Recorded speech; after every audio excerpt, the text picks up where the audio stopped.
Begin with Allah's blessed name.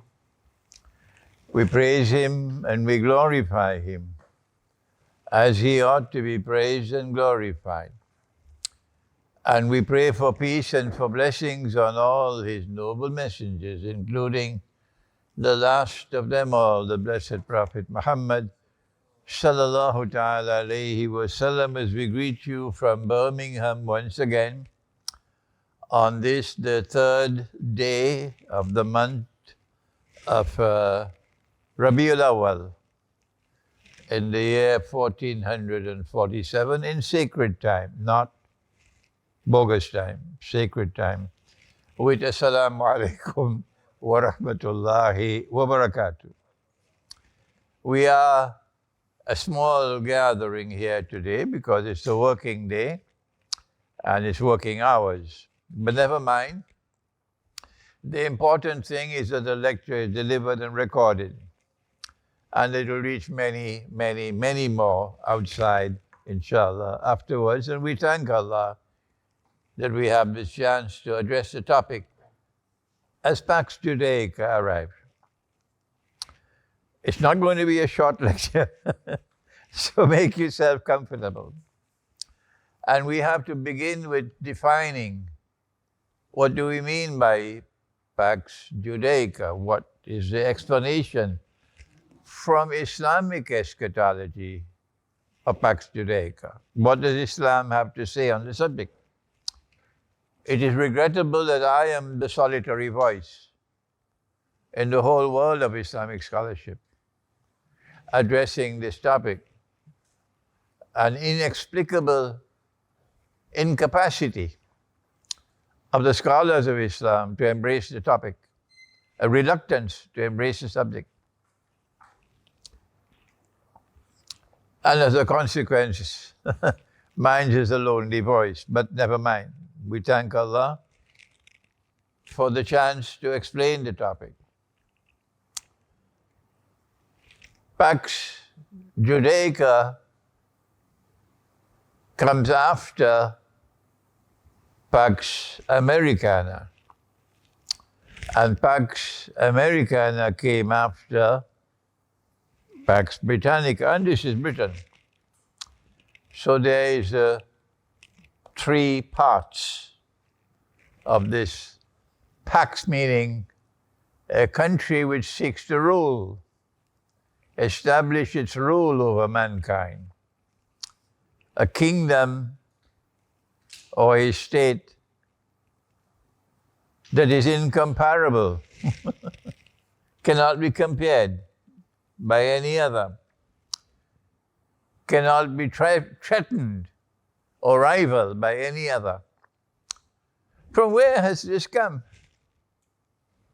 Answer: when Nabi Dawood alayhi salam, the Prophet David, established from the seed of Abraham, Nabi Ibrahim alayhi salam, a kingdom, a great kingdom. The Quran refers to it as a great kingdom. Then his son, Nabi Sulaiman alayhi salam, took that kingdom or that state to make of it a ruling state in the world. There can be no rival to holy Israel. No one can threaten holy Israel successfully. And Sulaiman alayhi salam prayed to Allah. And he said, وَهَبْلِي بَعْدَ أَعُوذُ بِاللَّهِ مِنَ الشَّيْطَانِ الرَّجِيمِ وَهَبْلِي, and grant me mulkan la yambagi li ahadim min ba'di. Grant me a kingdom that cannot be compared, none can compare with it. That is in the Quran. So the concept of a pax, this or that, a state which rules the world, is there in the Quran. And if someone wants to replicate that holy state, they will have to establish a holy state of their own. And that is what the false Messiah wants to do. He wants to establish a state of Israel in Jerusalem, which will rule the world. That is not so difficult to understand. Even someone with only peanuts in their head could understand that. But he has to be able to proceed to the establishment of a bogus holy state in Jerusalem in a stage-by-stage process. And we turn now to the hadith of Prophet Muhammad sallallahu ta'ala alayhi wasallam in Sahih Muslim, known as the hadith of Tamim al-Dari, with which you're all familiar. And our Prophet, Allah's blessing be upon him, prophesied, prophecy, that when that false Messiah, Dajjal, al-Masih al-Dajjal, who is going to appear as a human being. Remember that, a human being. When the false Messiah is released into the world, he will live on earth for 40 days. And if you study the Quran carefully, you will understand that 40 is not to be understood literally as 39 plus 1. No. That there is a sacred numerology which has to be interpreted because it is symbolic in nature. So 40 is not 39 plus 1. All right. Having disposed of that, he will live on earth for 40 days, one day like a year, yawmun kasana. One day like a month, yawmun kashahr. And one day like a week, yawmun kajum'ah. وَسَائِرُ أَيَّامِهِ كَأَيَّامِكُمْ, and all his days.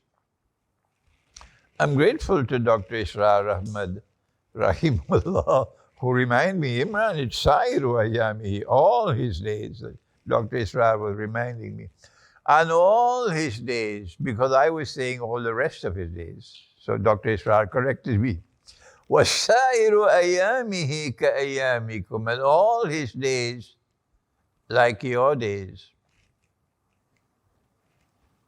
So when he is at the end of his mission, he will be located in our world of space and time. So we can see him.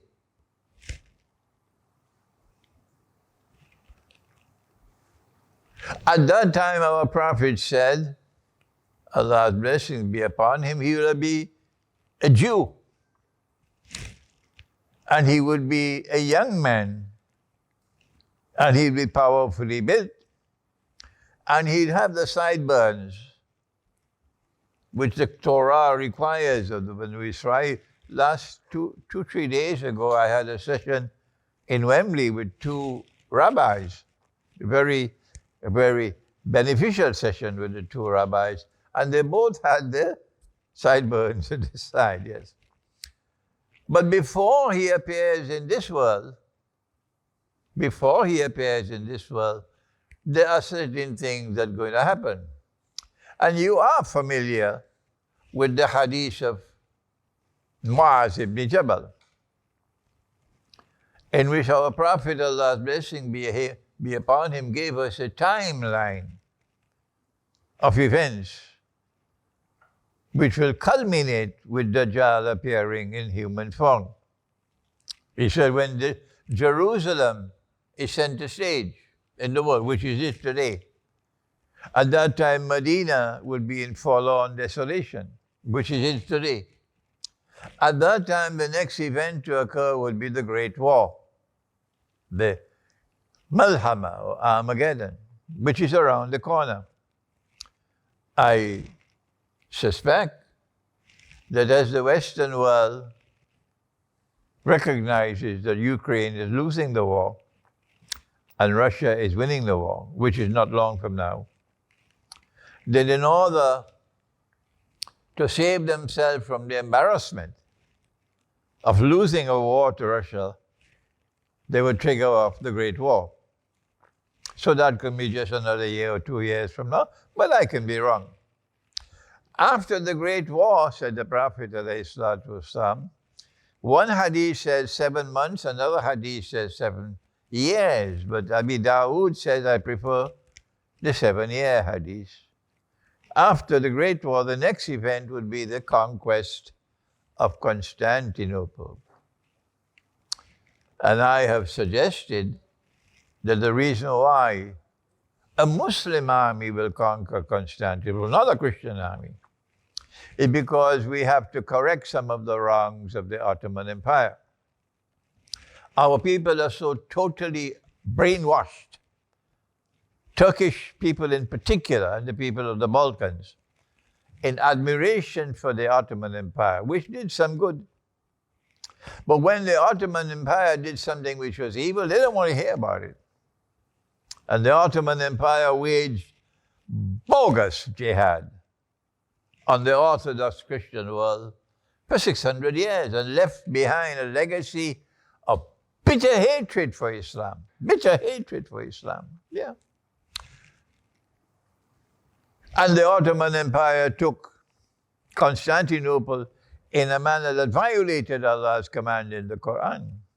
And then the Ottoman Empire took Hagia Sophia and converted it to a masjid in conflict with Allah's command in the Quran.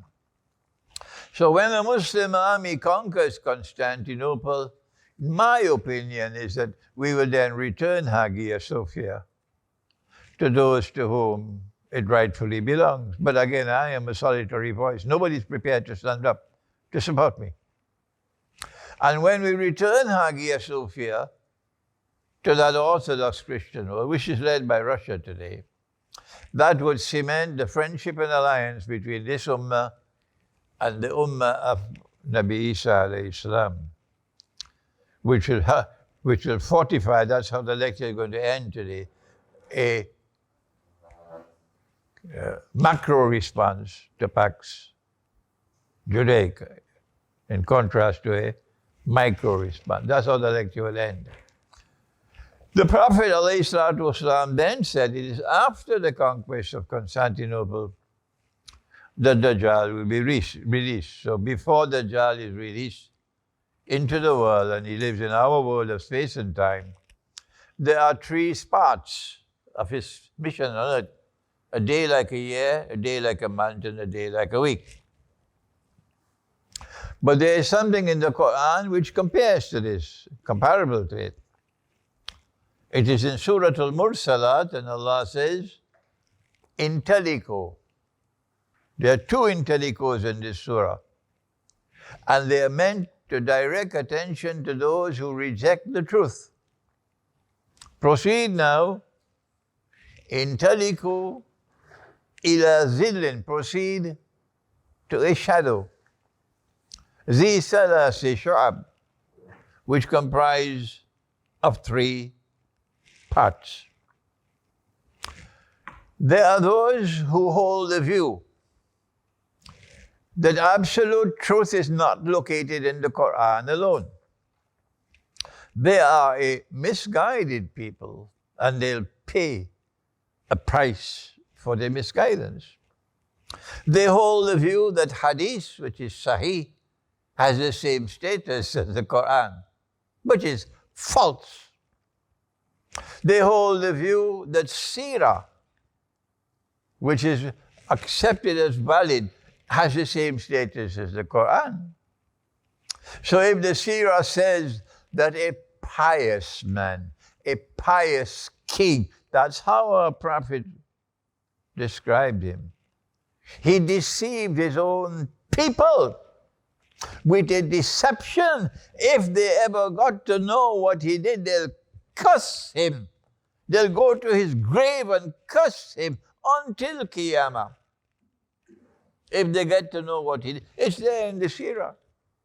That the king wrote on a piece of paper that he believed that Jesus is the servant of Allah, the messenger of Allah. And he put it underneath his clothes. And then he asked the people, what do you say about Jesus? And they said, we worship him as the Son of God and the second person. He says, I believe that. And he put his hand on his chest here.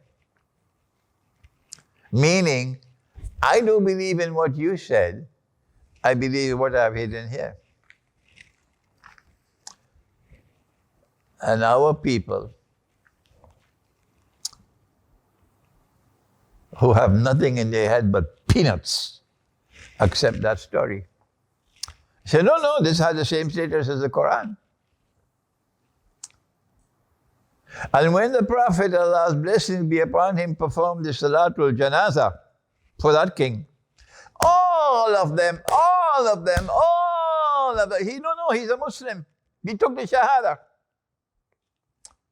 They only have peanuts in their head. This is us, Islamic scholarship today. And then there are people who declare that whatever is in the tafsir has the same status as the Quran. No, that's false.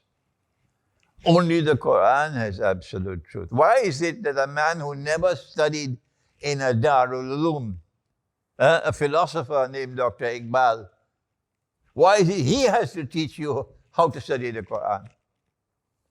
And you follow this bogus methodology. Absolute truth is only in the Quran. And the Quran has two kinds of verses. It has those verses which are muhkam, plain and clear. No need for any interpretation. But there are other verses in the Quran which are mutashabihat. And Allah says in the Quran that you have to interpret these verses. If Allah said this, He meant that. That is ta'wil, interpretation. But Allah says only Allah can confirm that an interpretation is correct. But that does not mean that we're not allowed to interpret. But whoever interprets the Quran, even if your name is Ibn Kathir, whoever interprets the Quran must say Allah knows best. Allah knows best. Even if you're an ayatullah, Allah knows best. You can be right and you can be wrong. And until Qiyamah, we have the right to interpret the Quran. No. Allah never said in the Quran about the 3 parts of the shadow that this is Dajjal. So Imran Hosein is wrong because we don't find it in the tafsir. This is Islamic scholarship that has become prisoners of tafsir, cannot think outside of tafsir. So I have attached this verse of the Quran. Intaliku, proceed to a shadow, zi salasi shu'ab, which is comprised of 3 parts, to that hadith of Tamim Mudari, that when Dajjal appears, he appears in our world, he is released in our world, he will proceed in his mission with first 3 parts, after which he'll appear in our world of space and time. Good. So I have interpreted the 3 parts of the shadow with a day like a year, a day like a month, and a day like a week. What I'm doing now is explaining what do we mean by Pax Judaica from the perspective of Islamic eschatology. I'm sorry to be taking so much time, but I warned you it's not going to be a short lecture. Now then, I have offered the view that when the first part of the shadow is finished, and the second part of the shadow is finished, and the third part is finished, then the shadow will disappear. And then Dajjal will appear in person. So before Dajjal appears in person, which is after the conquest of Constantinople, you can't see him. No, he's a shadow. But Dr. Israr Ahmad, I again refer to Dr. Israr Ahmad, rahimahullah, who said something beautifully. I loved it, what he said. He said, coming events cast their shadows before them. Beautifully spoken, beautifully spoken. Coming events cast their shadows before them. Okay? I am not Brelvi. I am not Deobandi. I am not this and that and the other. So don't bring your sectarianism to me. I want to praise a scholar. I praise him regardless of what he is, because the man spoke beautifully. Now then, I have also come to the conclusion that when Dajjal was in his first stage of his mission to eventually rule the world from Jerusalem, from what would appear to be a holy state of Israel, as a ruling state in the world, Dajjal created modern Western civilization. This is the civilization of Dajjal. The Prophet said that Dajjal has the word kafir written on his forehead. And I said this civilization has the word kafir written on its forehead. And there are many. Not the ones who migrated from Pakistan to come to Britain. No, the ones who were born here. The ones who were born here and who've seen Britain, who will agree with me that this is a civilization which has kafir written on their forehead, on his forehead. And this civilization then gave us Pax Britannica. Mysteriously so, a ruling state in the world. I don't have the time to devote to explaining Pax Britannica, because you can do that research yourself. And then I found that Pax Britannica had an obsession. Britain had an obsession. You know what's an obsession? And the obsession was the Holy Land. And that obsession culminated with the Balfour Declaration. And the British Army then conquered Jerusalem. And Britain then became the mandate state, taking control over the Holy Land given to them by the League of Nations. You should do your homework and get all of this history. And then Britain ruled over Jerusalem and the Holy Land from 1917 until 1948. And then Britain presided over the birth of the baby, the state of Israel. An obsession with the Holy Land and supporting the Holy Land. And then came a moment in time when power had to move. Britain had to go into the sunset, Pax Britannica. And the new Britain is a shadow of the old one. And then came Pax Americana. But Pax Americana not only rules the world, the way Britain ruled, and the US dollar now becomes the world's leading currency like the British pound used to be, but the United States also has the same obsession with Israel. And we say that Dajjal is now in the second stage of his mission. But I've been saying this for 25 years now. I wrote Jerusalem in the Quran 25 years ago. And the world of Islamic scholarship refused to respond to my book. Incapacitated. I don't know what's wrong with them. They refused to respond. They just remained silent. This was 25 years ago. And then I said that Pax Americana cannot remain forever, not even with Donald Trump, who wants to make America great again. meaning he wants to restore Pax Americana. That's why the American warships are now off the coast of Trinidad and Tobago, from where I belong, because they want to bring regime change in Venezuela, flexing their muscles. This is Pax Americana. But Donald Trump cannot do it. The US dollar is now in intensive care unit in the hospital. It's on life support. It should have collapsed long ago. Yeah. And they know it. It's a bogus system. A bogus, fraudulent monetary system which has been used to rob mankind of their wealth. So it's blood money they have. So what comes after Pax Americana? Which is the new ruling state in the world, which will be the third of the three parts? My answer is Israel. And my answer makes sense because Dajjal wants to declare himself the Messiah from Israel.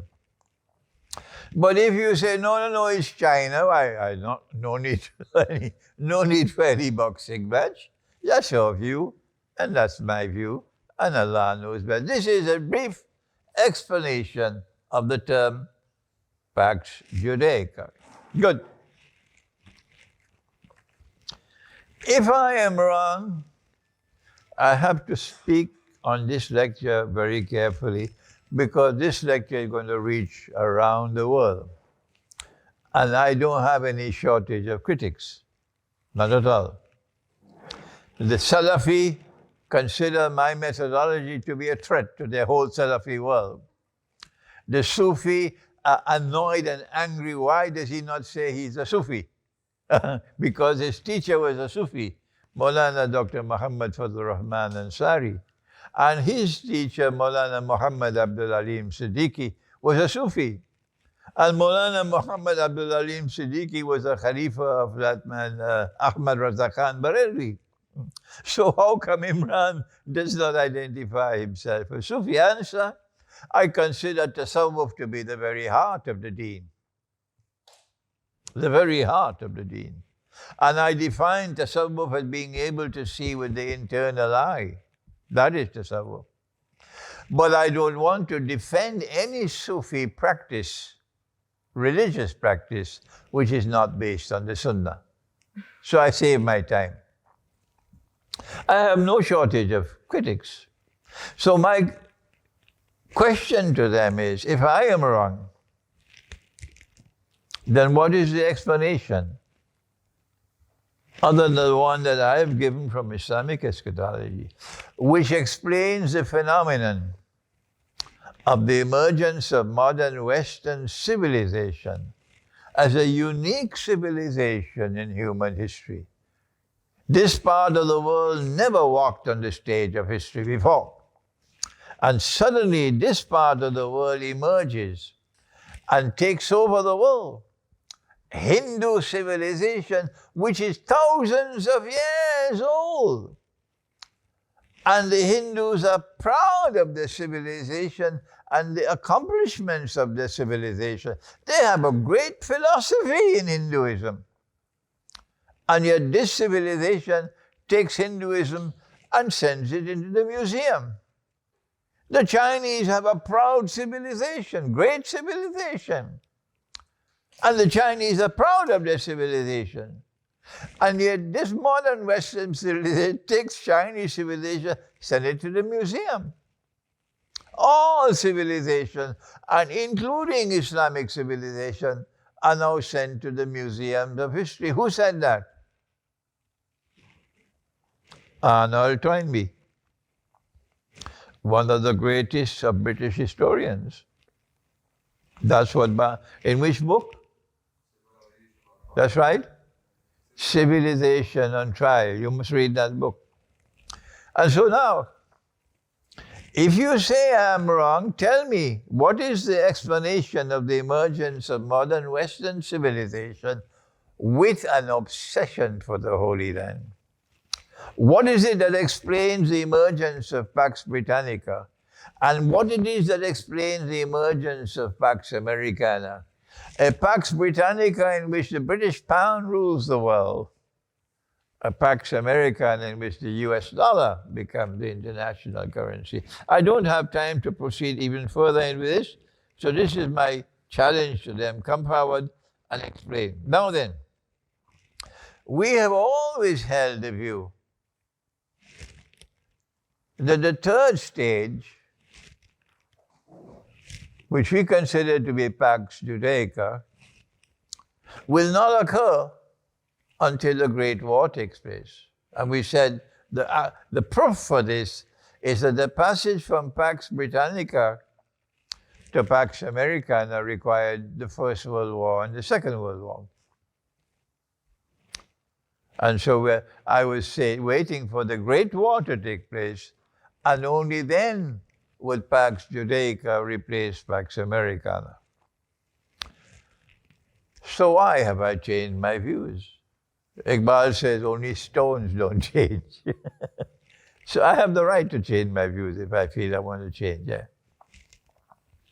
I came to the conclusion that I was wrong and that Pax Judaica has arrived when I saw the evidence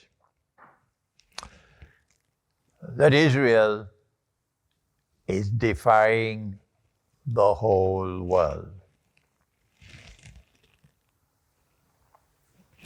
That Israel does not care, even if public opinion around the whole world turns against Israel. Israel is going to proceed, and Israel is going to either kill all the Palestinians, if they have to be killed, or kill those that they can kill and enslave the rest. And that Israel is not going to allow Iran to continue to have a nuclear program, even if it means bringing down the whole of the Middle East and the catastrophe. Because if Iran blows up all the oil installations in the Gulf, the price of oil, and if Iran blocks the Straits of Hormuz in a war with Israel, the price of oil will escalate to such an extent that the world economy will collapse. So when I saw Israel, which previously was always acting behind the curtain, parde se piche, always behind the curtain, acting secretly and never confessing, we did it. No. When I saw Israel changing her strategy now, and Israel speaking openly, plainly, clearly, publicly, yes, we're going to do it, announcing we're going to attack Iran before the attack took place. Who does that? If you want to launch an attack, you don't say it in advance. You do a surprise attack. That's what military strategy is about. But Israel announced in advance, we're going to attack Iran. And Israel proceeded to attack Iran. And when Israel attacked Iran, Israel killed so many of the nuclear scientists. More than that, Israel killed the chief of staff of the Iranian armed forces in his own house. Israel killed the chief of the Revolutionary Guards in his own house. Israel had all the intelligence of where all these people were living. And Iran never took any steps. As Yasser Arafat used to be moving from house to house, never sleeping in the same house for 2 nights, not Yasser Arafat. But Iran remained sleeping in their own apartments and houses. Yeah? And when Israel bombed all these nuclear installations, bombing a nuclear installation could trigger off a nuclear explosion. What a reckless thing to do. And then the United States then supporting Israel in bombing Iran, These two things led me to the conclusion. Number one, the continuing genocide in Gaza without any consideration for world public opinion, as though the Palestinians were cockroaches. They're not human beings. The way the Americans treated, the Europeans treated the Native Americans, killing them like the way you kill buffaloes. That's how they took over the United States of America. So that's the same thing Israel is doing. I realize that Pax Judaica has arrived. I can be wrong. And I always ask my audience, don't accept my view unless you're convinced that I'm correct. Because I respect your intellect. I want to encourage you to think. And if I can get you to think and to penetrate the world of knowledge in an independent way, and even to extend the frontiers of knowledge, my work is done. Secondly, I came to the conclusion that when the conquest of Constantinople takes place, then it may not be long before Dajjal appears in person. That the passage of time from the Great War to the conquest of Constantinople, only about 7 years. So why should the next one, from the conquest of Constantinople to the emergence of Dajjal, be 700 years? It doesn't make sense to me. So I came to the conclusion that the passage of time from the conquest of Constantinople to the emergence of Dajjal, and the passage of time from the Great War to the conquest of Constantinople, and the amount of time we now have left before the Great War takes place, is too short a time for Pax Judaica. When we compare a year with a month, with a week, it doesn't fit. So it makes more sense to recognize that Pax Judaica has commenced before the Great War has taken place. Good. This is why I changed my mind. But I'm not the only one. I'm not the only one with this thinking. I have to commend the French president, Macron. I have to commend the British Prime Minister, Stammer is his name? Yeah. I have to commend the European Union, which is now following France and Britain. That France and Britain have recognized, yes, this is Pax Judaica, and this is going to embarrass us.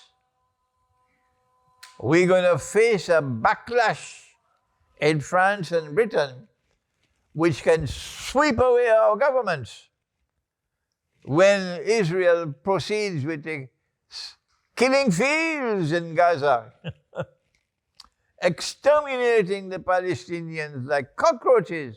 That's coming. So what can we do?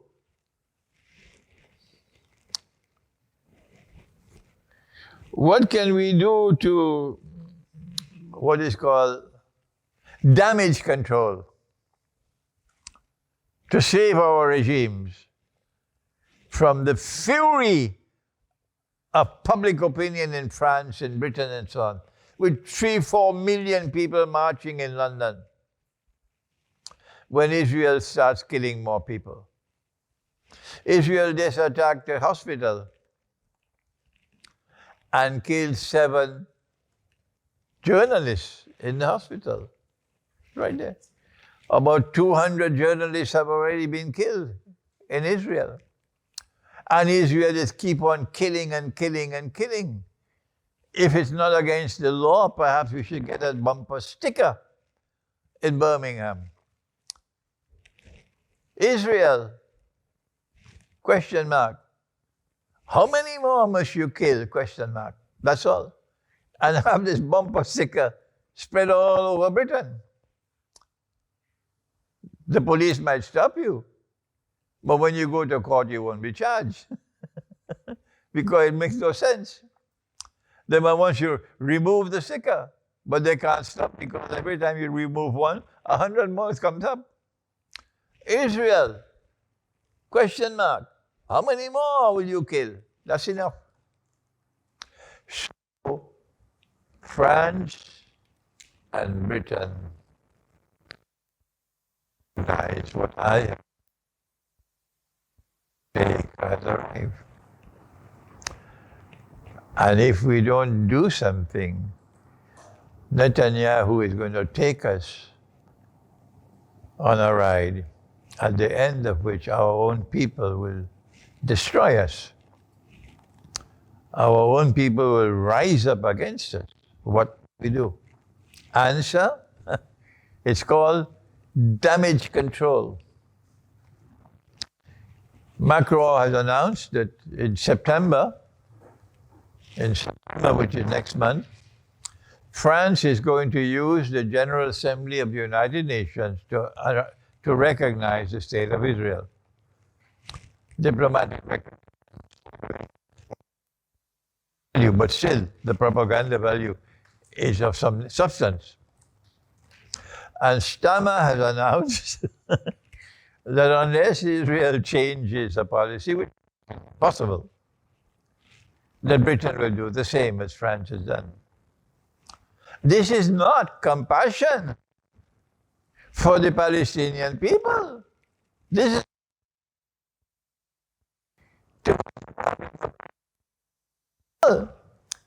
is damage control. Trying to build an insurance will save you. Killing. You're not swept away by the public opinion. Now then, we come to the next question. If Pax Judaica has arrived, then what comes next? What kind of world do we expect with a Pax Judaica? We've known what the world was like in Pax Britannica. That's your study. That's your studies, yeah. You've known what the world was like in Pax Americana. It was a blessing from Allah that after I did my master's degree in philosophy, and after I completed my studies at the Alimia Institute of Islamic Studies in Pakistan, it was a blessing of Allah that I went to study international relations at 2 universities. Because international relations is more valuable for me in the study of Islamic eschatology than any other subject you can find. So I want to recommend to you, those of you who want to become scholars, that you should devote some time to the study of international relations. Now then, what comes next? We don't have long to wait. Only next month we have to wait, when the General Assembly of the United Nations takes place in New York. And Macron announces French recognition of Israel. And Stama recognizes British recognition of Israel. I don't think it's far-fetched for us to anticipate that there'll be an avalanche of other countries who previously were siding with Israel that they will recognize that they also must engage in damage control. And so you get a huge majority of the United Nations, member states of the United Nations now extending recognition to Israel. This will do two things. This will make it clear to the supporters of the Zionist state that the United Nations cannot survive. They have to get rid of the United Nations because the United Nations has now become no longer an asset to Israel, but a liability. Remember that it's because of the United Nations that Israel was born. Yes, it's because of the United Nations. They created the United Nations in 1945. So that Israel could be born in 1948 and be recognized in Israel, in the United Nations.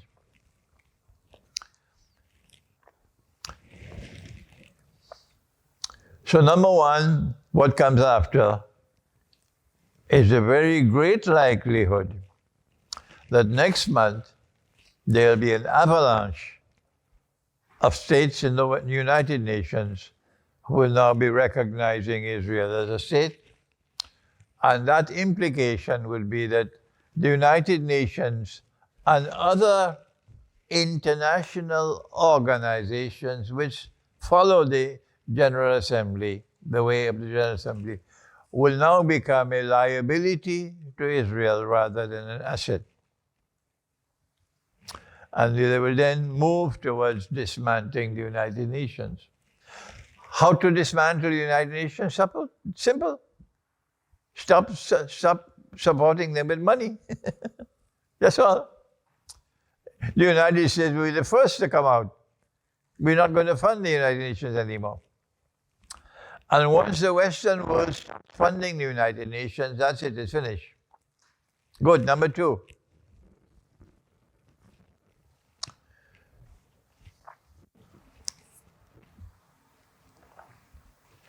What comes after?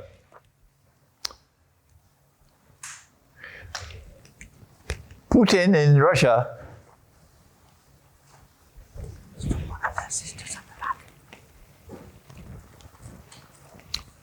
okay, recognition of Palestine, not recognition of Israel, sorry, my mistake.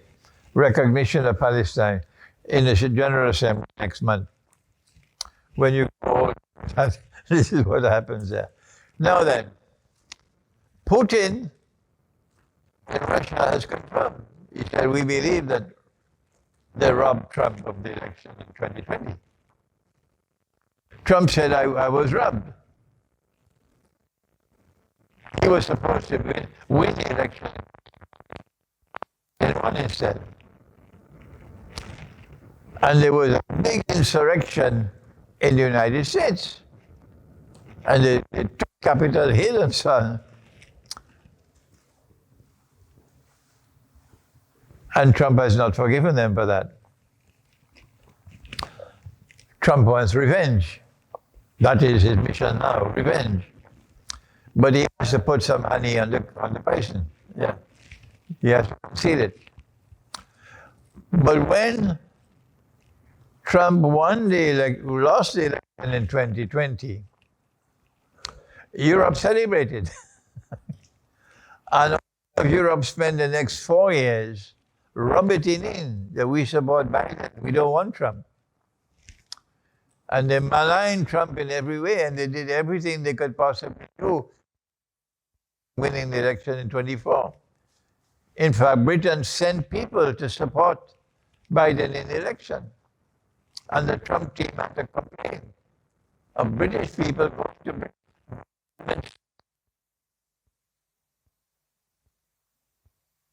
So when Trump won the election in 24, it's now revenge time. And Trump is seeking revenge to Ukraine. And he's doing it skillfully.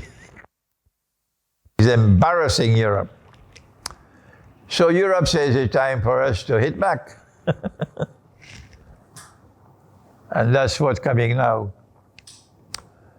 The next month, in the General Assembly, the United States is probably going to be left alone supporting Israel. And all the rest of the world will be recognizing Palestine. And that is the way Europe will embarrass Trump. Okay. Now, for the but about Israel, what is Pax Judaica going to look like? What does the future hold in store? First of all, for the Palestinians, Israel cannot rule the world unless Israel is ruling the Holy Land. Israel has to establish a rule over the Holy Land. And the Palestinians are in the Holy Land. So Israel has to either get the Palestinians, throw them out, throw them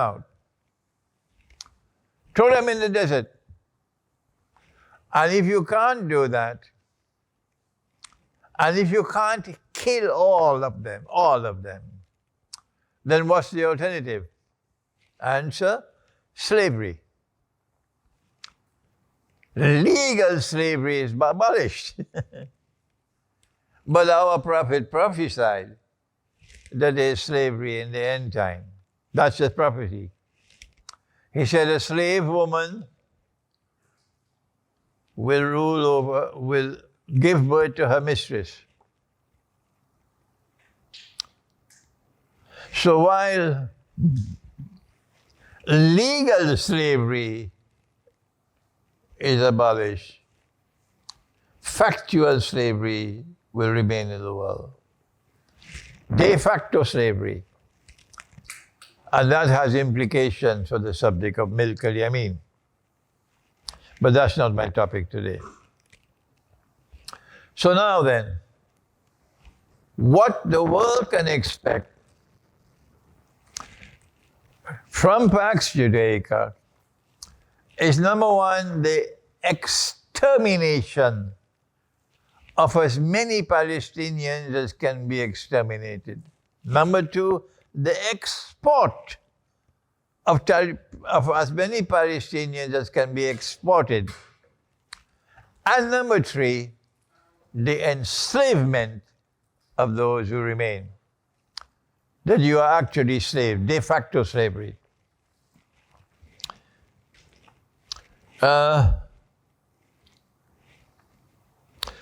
Number two, this is Pax Judaica within the Holy Land. But what about Pax Judaica outside of the Holy Land in the rest of the world? Israel is small. The United States is big. The United States could have 900, 1,000 bases all over the world. But Israel doesn't have those numbers. So how will Israel establish and impose Pax Judaica on the rest of mankind? How can little Israel rule the rest of the world? Answer, Jesus said, Nabi Isa alayhi salam said, blessed are the meek, for they shall inherit the earth. Or is it the poor? Which one? Shazia? Which one? Which is it? The meek or the poor? Oh, you've not studied the gospel there. Nobody told me? Huh? The meek. Blessed, you were there in the lecture in, yeah, that's right. Blessed are the meek, for they shall inherit the earth. But Pax Judaica says no. Blessed are the rich, for they shall inherit the earth. So the strategy is to use the rich to control mankind. And if you are rich and you don't fall in line, we'll make you poor. And they have the means to do it. So all around the world now, mankind can expect to become poorer and poorer until you reach destitution. I have found, because I earn my livelihood as a writer, it's a modest livelihood, and I've noticed the sales of books going down and down because people don't have the money to buy books. More and more people say, Sheikh, I want to get a set of books, but I want to pay in installments. I say, sure. So I am seeing the evidence that the noose is tightening around the neck. And those who have wealth, those who have money, will have to serve Israel, otherwise you're going to lose your wealth. So this is the strategy of Pax Judaica. For blessed are the rich, for they shall inherit the earth.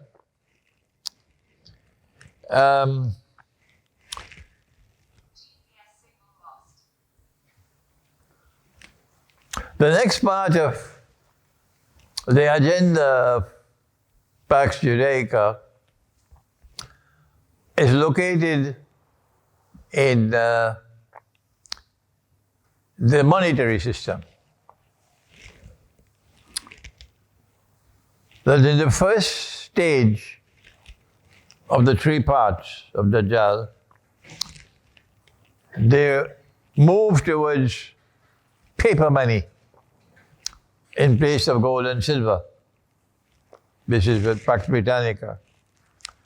And the British sterling pound then emerged with the Bank of England, 1776, I think the Bank of England was established, and paper money came into being. And they used the British pound to establish their financial rule over the world through monetary economics.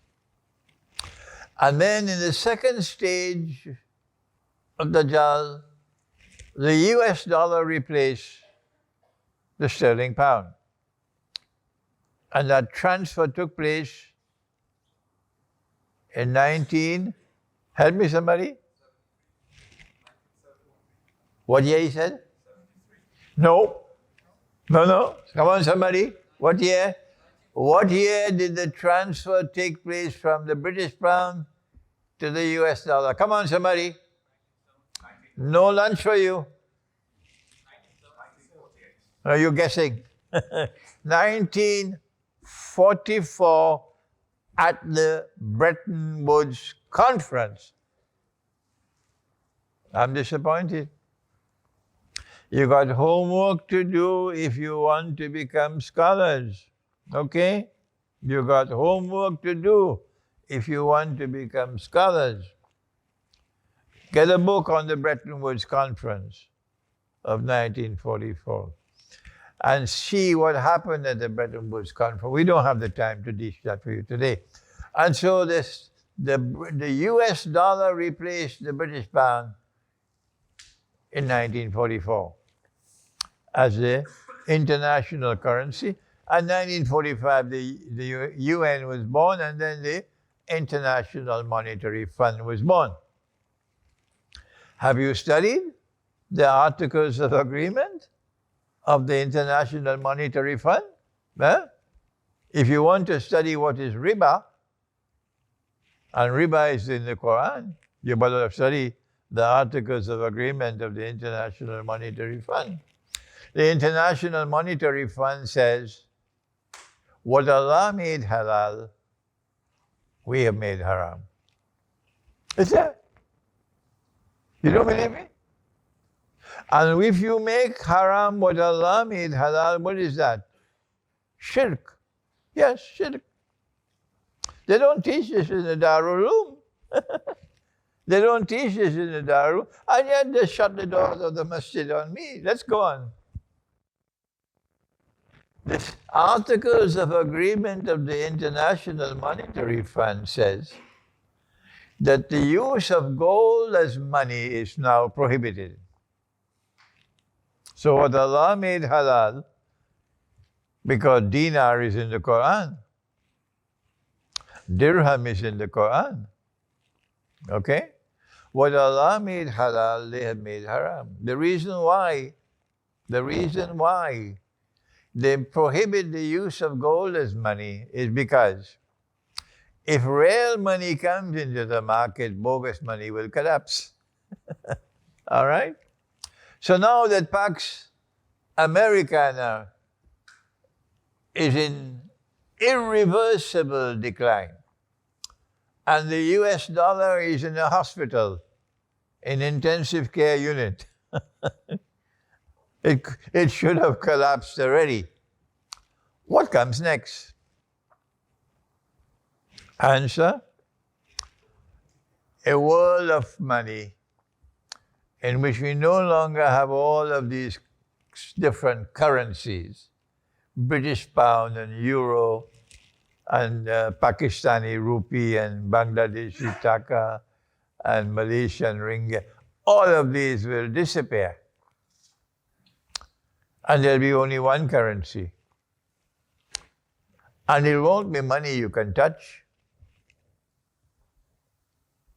No, I can't touch the money.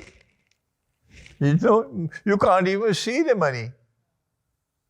Tell me, who will accept money you can't touch, money you can't see, except those who have the intellectual acumen of a donkey?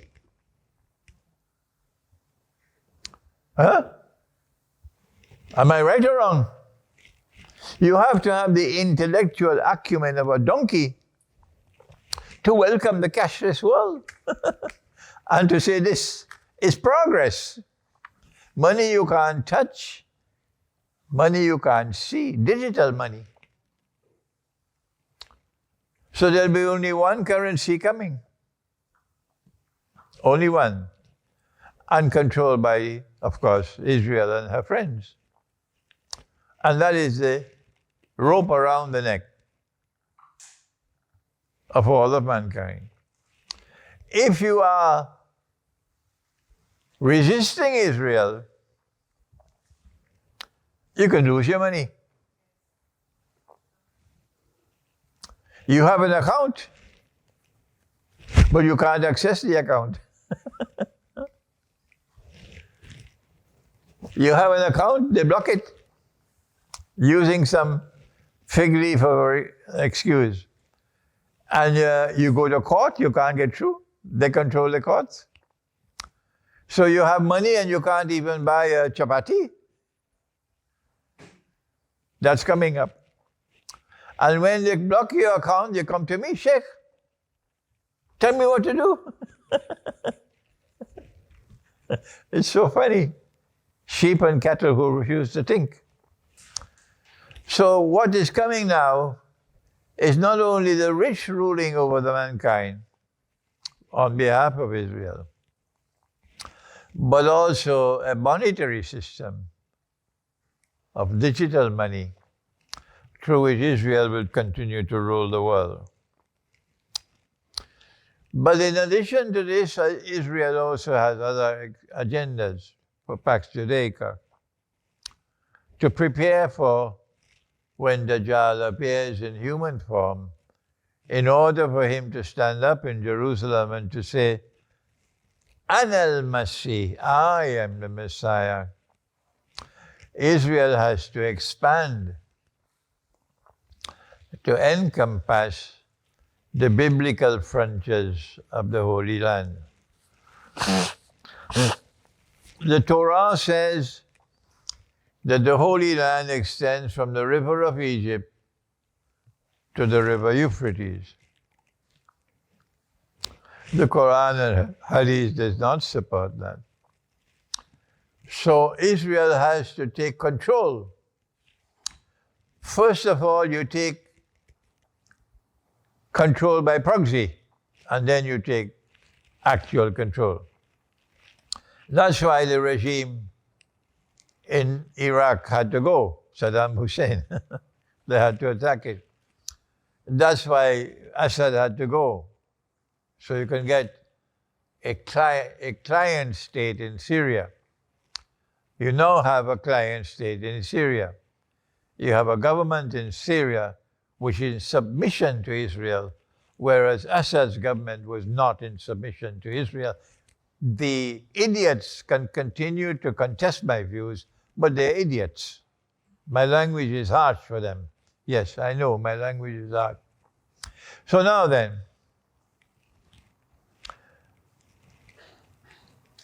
we can now expect an incremental approach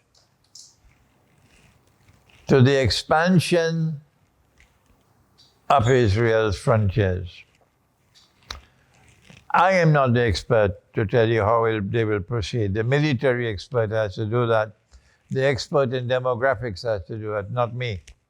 All I can say is that Pax Judaica is now going to show us an incremental expansion, stage by stage, which will expansion of Israel's frontiers.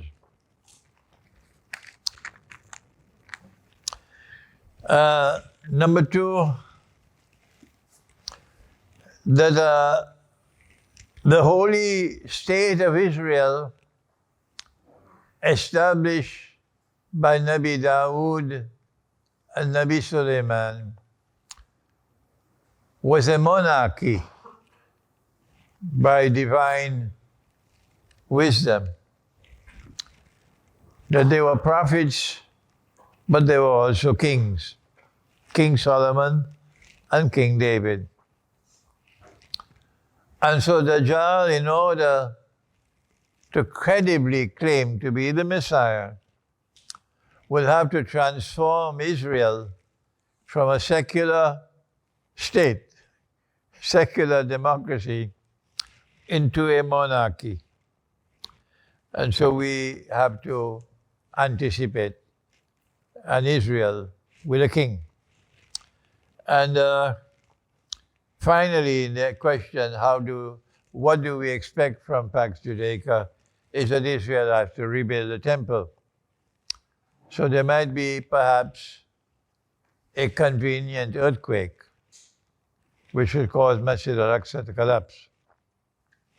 And then Israel rebuilds the temple before Dajjal appears in person.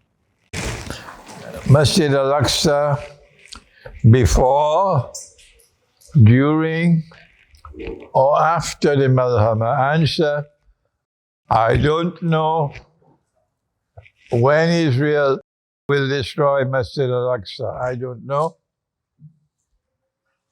All I can say is probably a convenient earthquake. And that it will occur as late as possible before Dajjal appears in human form. Because this is the most dangerous of all things that Israel can do. Number two, will Israel or America attack Iran again? Will Iran achieve becoming a nuclear power to deter from further aggression with the help of China and Russia? Number one, so long as Iran does not acquire nuclear weapons, they will continue to attack Iran. I have no doubt about that. So yes, the United States and Iran and Israel will continue to attack Iran. Number two, will Iran acquire nuclear weapons? I don't see any evidence so far. Even though Israel attacked Iran And Israel killed so many nuclear scientists. Israel killed the chief of staff of the Iranian armed forces. Israel killed the head of the Revolutionary Guards.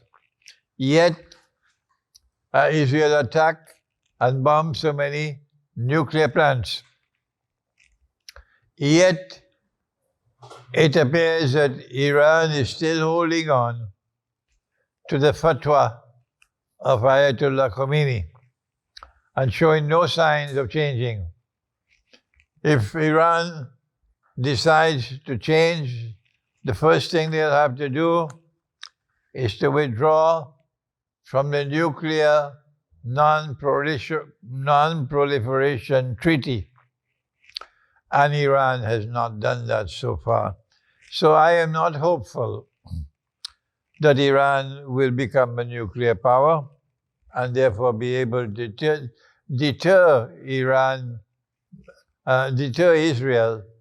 and United States from attacking. Next question. What event will start the Malhama? I expect or I suspect it will be a false flag attack. Whether it be attack on Russia or on the United States, I don't know. But since it's going to be a false flag attack, no one knows when it will take place and no one knows where it will take place.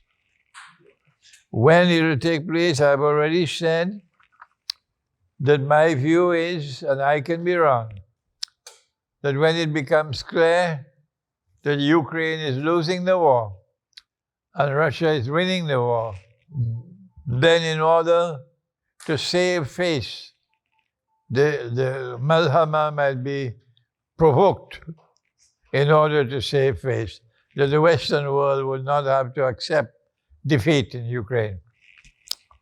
Will Pakistan be a part of the Malhama and use its nuclear warheads if attacked? It is possible. It is possible. But when the nuclear war is taking place, the Malhama, that Israel and India might choose that as the most opportune moment to seek to denuclearize Pakistan. And that a combined attack by both Israel and India, supported by the West, would then be launched on Pakistan. Whether they will succeed in denuclearizing Pakistan or not should not be difficult for us to understand, because those who rule over Pakistan, the government and the armed forces, have betrayed the religion of Islam.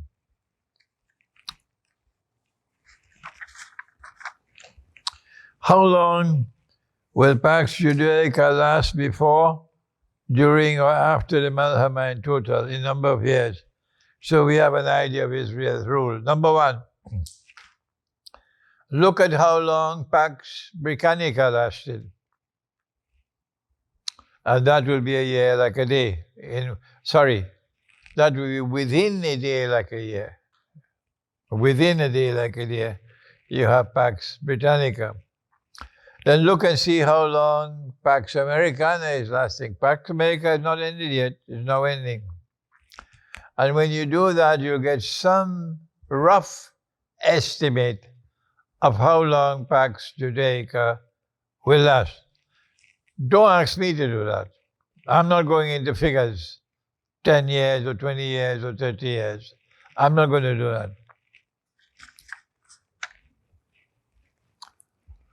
Given your theory that Pax Judaica has already arrived, how, in your opinion, will it affect the timeline of events?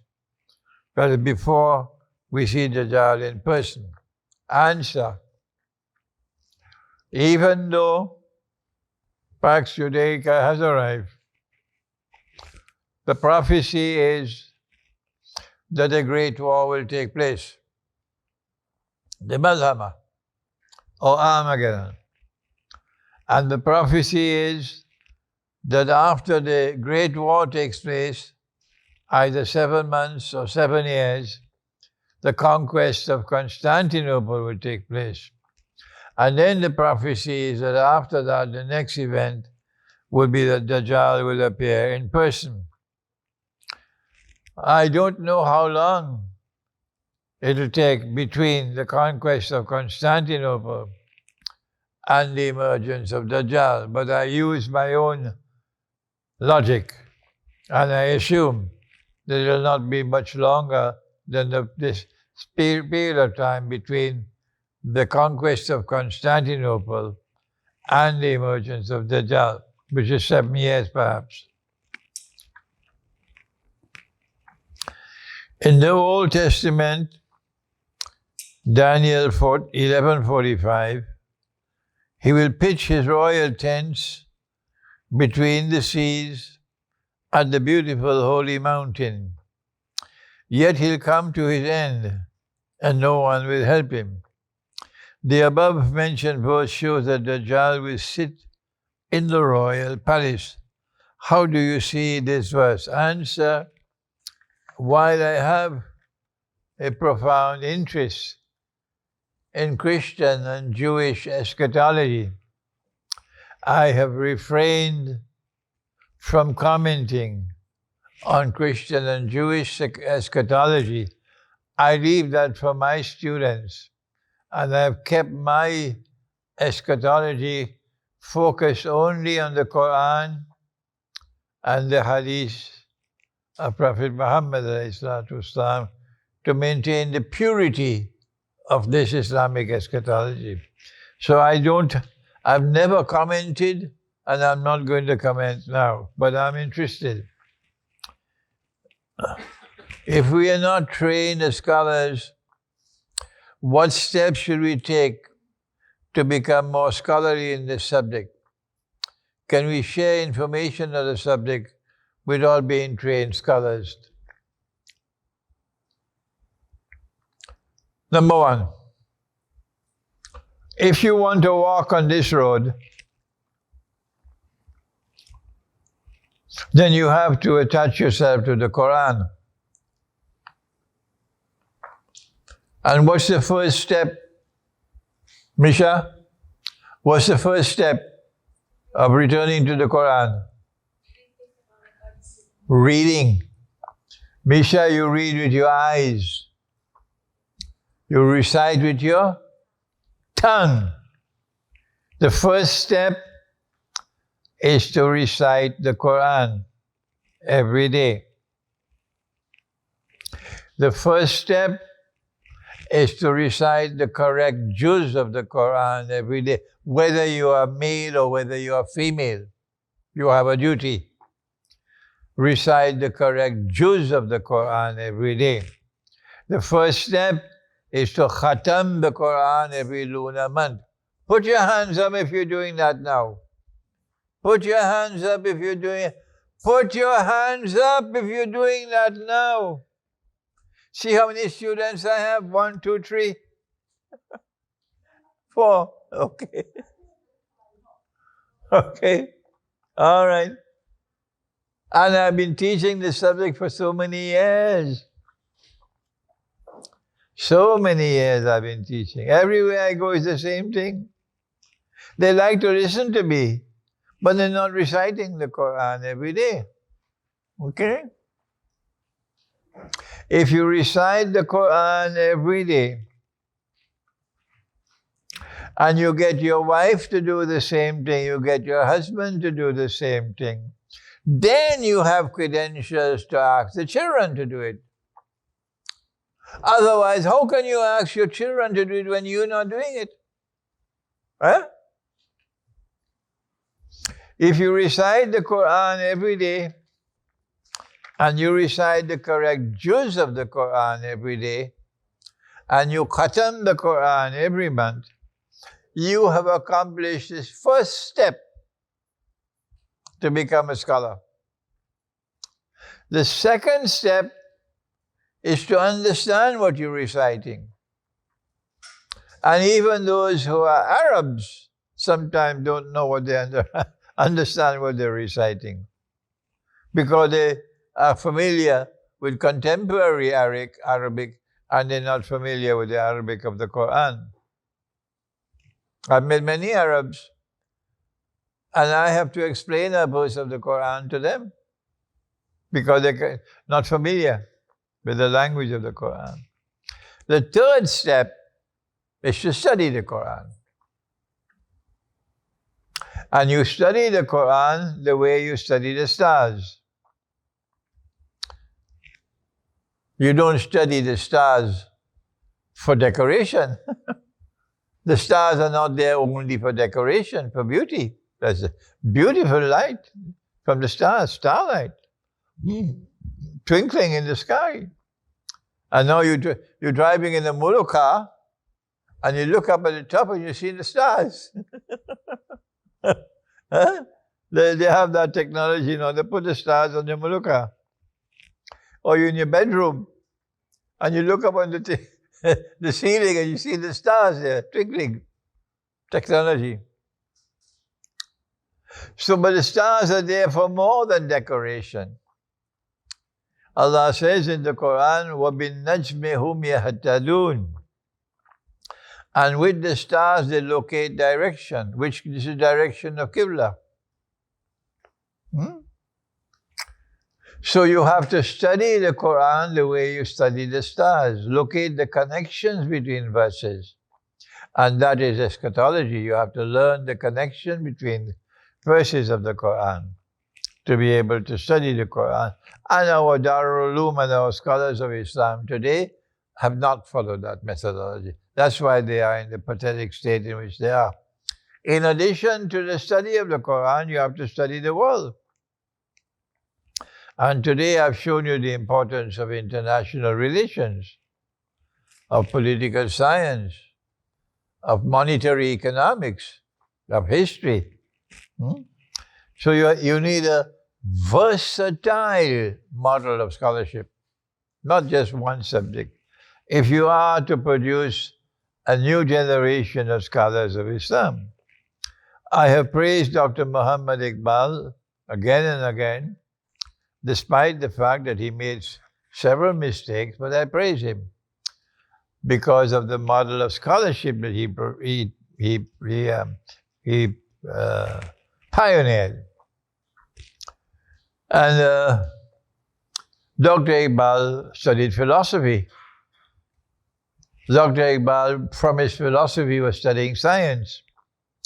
And if you read the reconstruction of religious thought in Islam, you can see the versatility of his scholarship.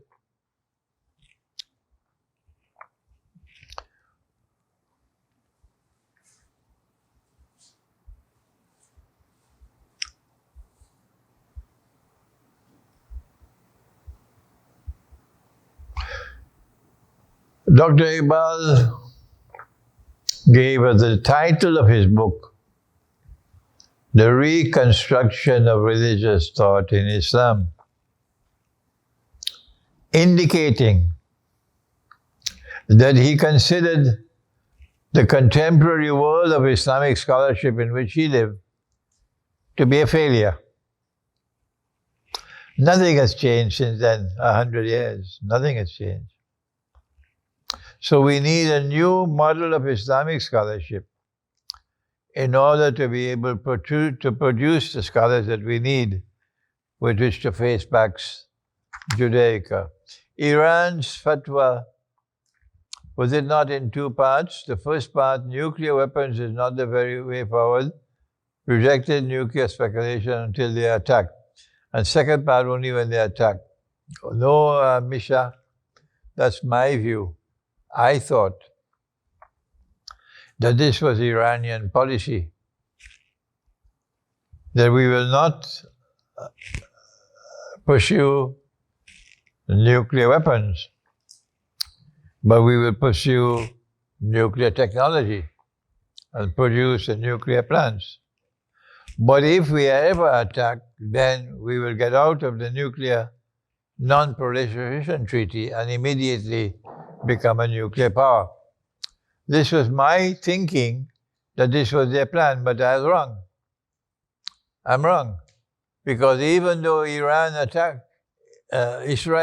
Iran, monstrously so, and the United States attacked Iran, still the Iranian government and scholarship is holding on to the fatwa of Ayatollah Khomeini, not changing.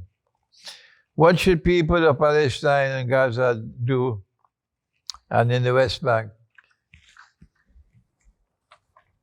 Answer. Nabi Ibrahim alayhi salam sees in his dream a vision that he is sacrificing his son. With the divine wisdom, knows who the son is, but the divine wisdom chooses in the Quran not to identify the son. There's wisdom in that. He goes to his son and he says to his son, this is what I've seen. Fanzur ma zatara. What is your response? The son replies and said, Father, do as you've been ordered. So the son recognizes this to be a ru'ya, a vision from Allah. Both the father and the son appear to understand the vision literally to involve human sacrifice. Human sacrifice, that Allah has ordered human sacrifice. But both the father and the son were wrong. Allah never ordered human sacrifice at all. Because when he was about to sacrifice his son, Allah stopped him. Qad sadaqta ru'ya. You have already fulfilled the vision without human sacrifice. The vision never required human sacrifice because you have already fulfilled the vision without human sacrifice. So then what is the implication of the vision of Ibrahim alayhi salam sacrificing one of his sons? This is ayah mutashabiha, requiring ta'wil or interpretation. And I have offered my interpretation from the perspective of Islamic eschatology, but as usual, nobody accepts it. I have said that this vision is a prophecy. Allah is informing you that the seed of this son will one day be sacrificed. The seed of this son will one day be sacrificed. And that sacrifice, in my opinion, that zabiha is taking place now. The Arabs are going to be sacrificed, beginning with the Palestinians. And we cannot stop it. We cannot prevent it because Allah said this is going to happen. But those who die from Israel's onslaught will go to heaven. And how happy they will be in heaven. So there is a tomorrow coming for them of joy and happiness, as martyrs, as shuhada. Every one of them who dies is shaheed will go to heaven. And those who send them to the grave will go to the hellfire. Is the World Economic Forum a channel of Pax Judaica? Yes, most certainly. Is sacred time the same for men and women? Good question. I never thought about it. I'm writing a book now on sacred time.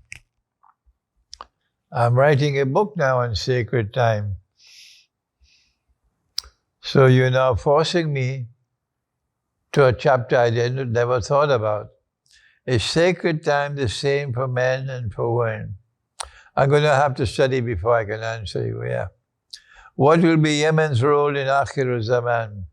A fire will come out of Yemen and drive people to their place of assembly. Is it muhkama or is it mutashabiha? Answer, this is mutashabiha. It has to be interpreted. It's not an actual fire. It's a revolutionary fire. And the revolutionary fire will drive people to their place of assembly for judgment. I am of the opinion that we're seeing the beginning of the flames already in Yemen at this time.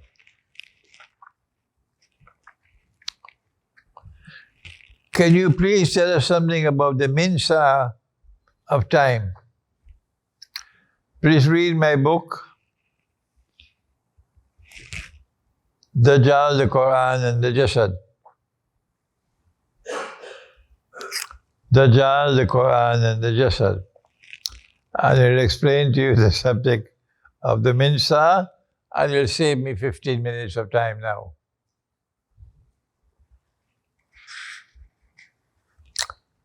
At a micro level, for those of us living here in the West, with whom should we as a community be making alliances? Thank you. If you're living in the West and you cannot get out of the West, then instead of making alliances, get out of the cities. How many Pakistanis who come to Britain will leave the city and go and live to the countryside? None. None. Leave the cities, go to the countryside, and build small communities in the countryside. And build farms, get your animals and plant food. Make sure you're able to sustain yourself with independently. You must have a supply of water, independent supply of water. And this is the best way to survive. But I've been saying this for 25 years. And this is there in Surah Al-Kahf of the Quran. When you've done that, then you can look to build friendships and alliance with like-minded Christians, like-minded Jews, like-minded Hindus and Buddhists, people who want to live the religious way of life and are not hostile to you.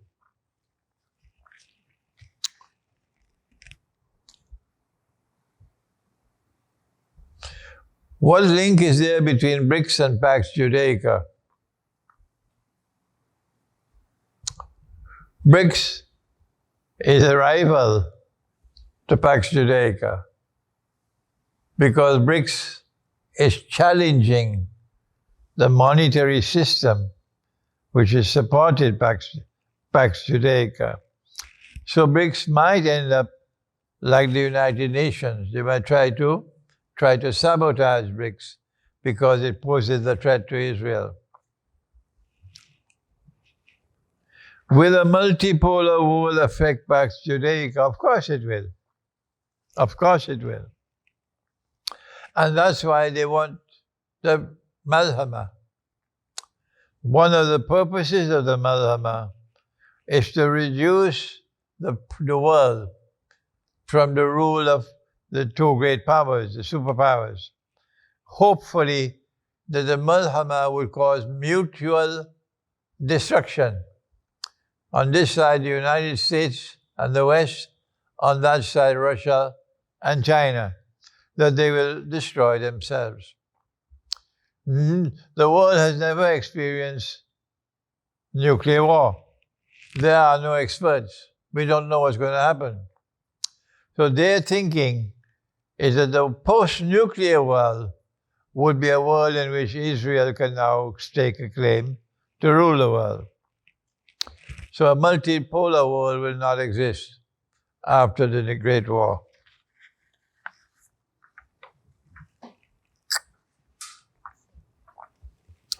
Russia and China are building their own financial system as an alternative to the West. Do you think it will survive?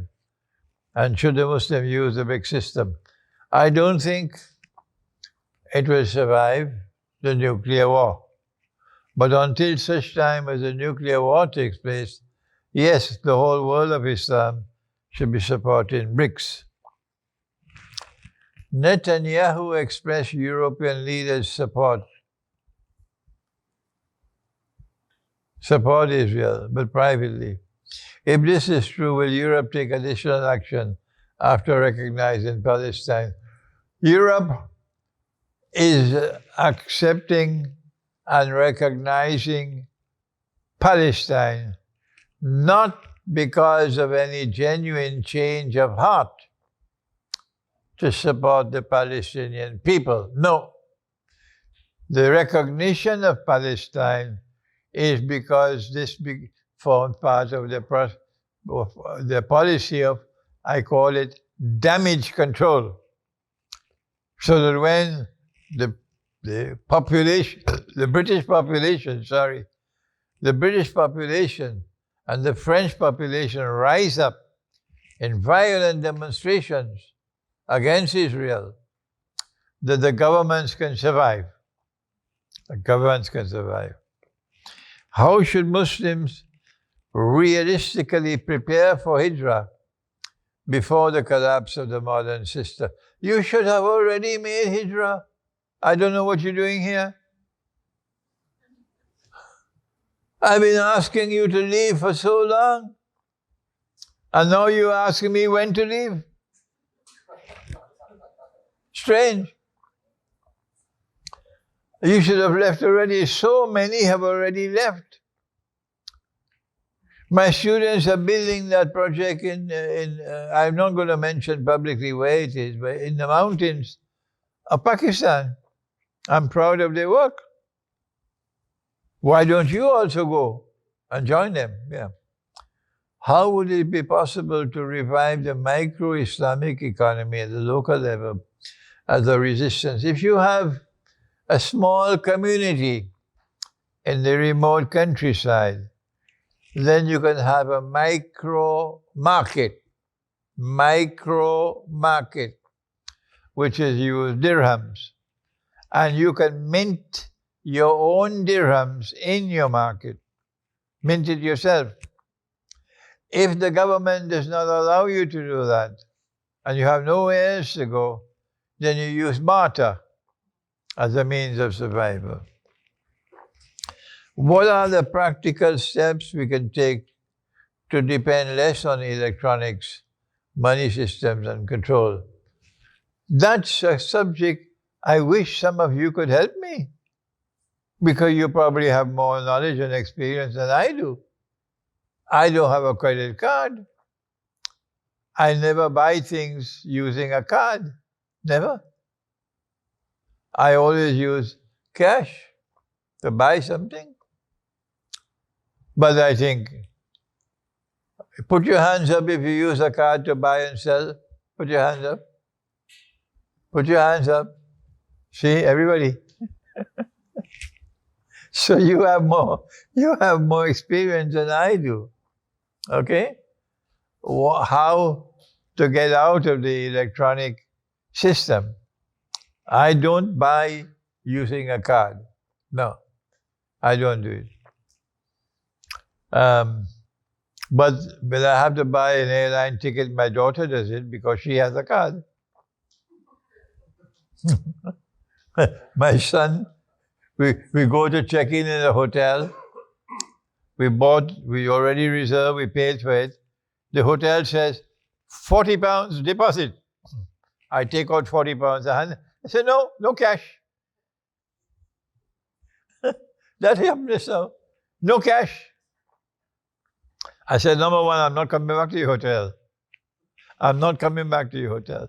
And then my son took out his card and he paid the £40. All right? So, you have more experience than I do. And you are the ones who should be thinking of what are the ways and means in which you can withdraw from the electronic monetary system. I already know I'm going to have to stop emails. And you're going to have to write to me by hand, by letter, and post it. I already know that. I have to prepare myself for that. And I already know that I'm going to have to stop using a smartphone.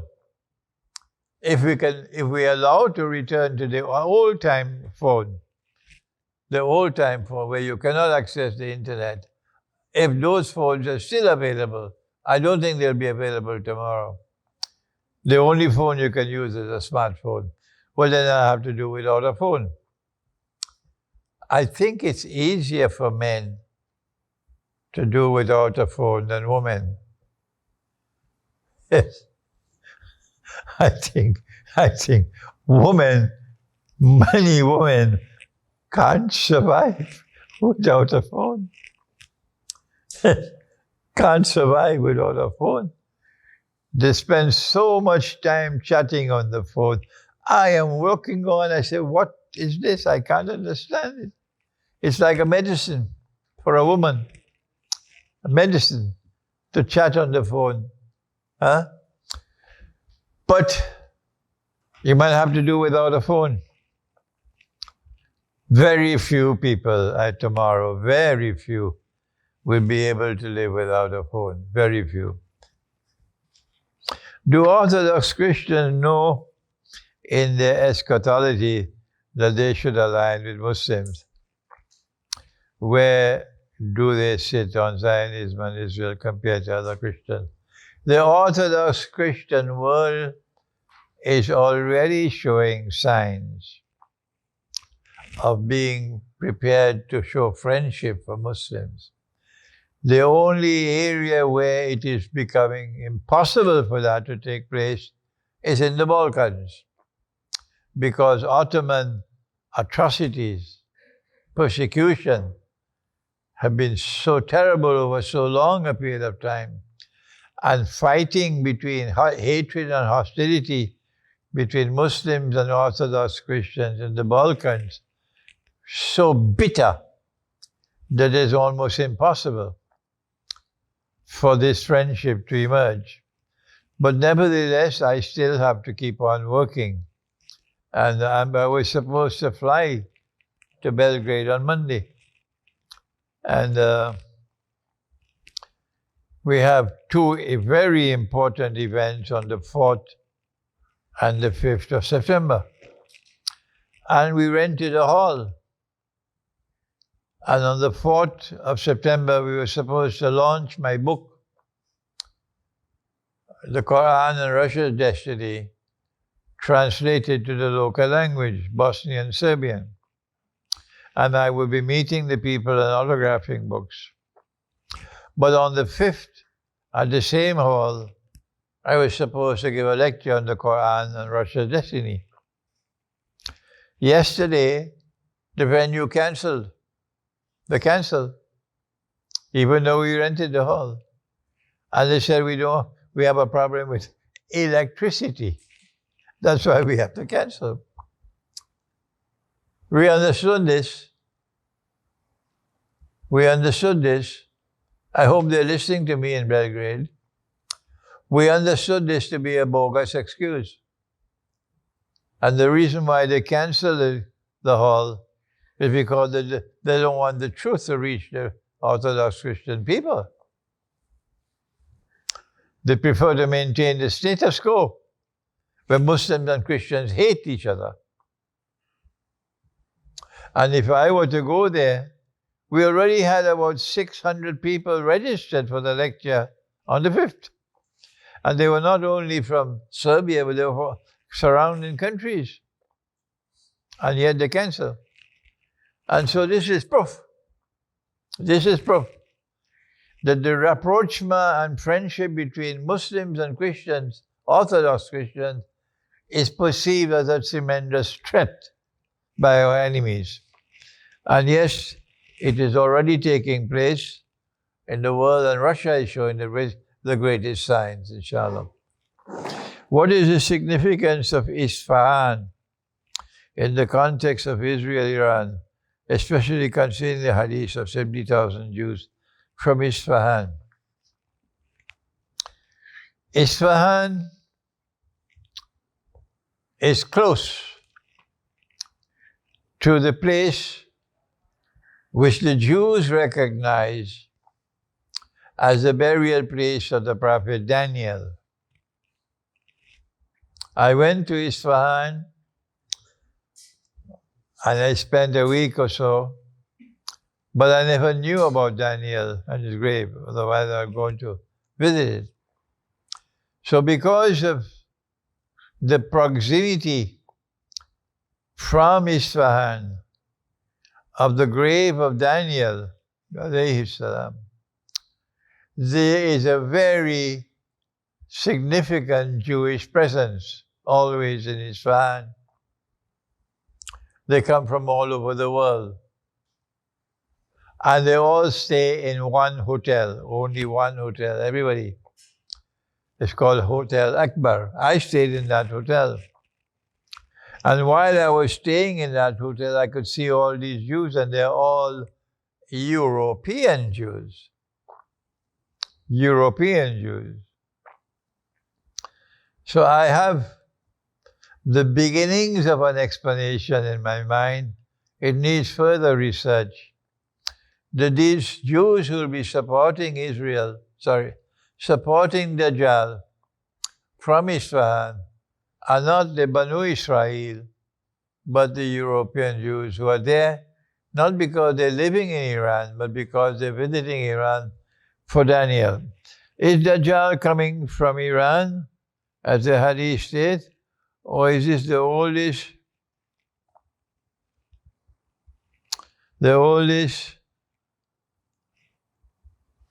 I don't know what word is this. Yanan? Yahweh in Iran? I don't understand this question.